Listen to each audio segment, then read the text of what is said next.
Florida's nickname may be the Sunshine State, but most places can expect more than 4 feet of rainfall each year.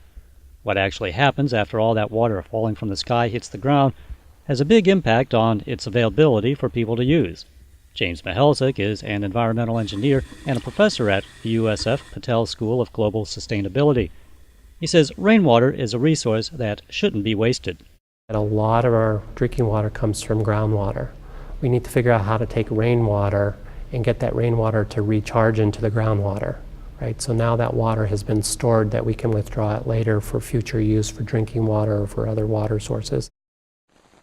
Mark Rains, also of USF, says taking action at the individual level can also be effective. Rainwater and rooftop runoff is certainly one that's readily available to us all, and to the extent that we can capture it on site and reuse it, we're going to be all the better.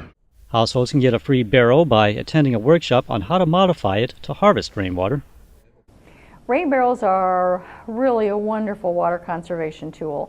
It's our most popular workshop at the Extension office.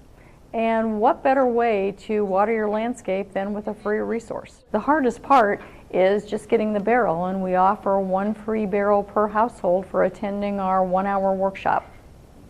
We can reduce erosion coming from the rainwater off our roofs. We can decrease the amount of storm water that's running off of our property and polluting the bay. As USF's Mihalsic explains, it comes down to efficiency in designing and implementing water conservation.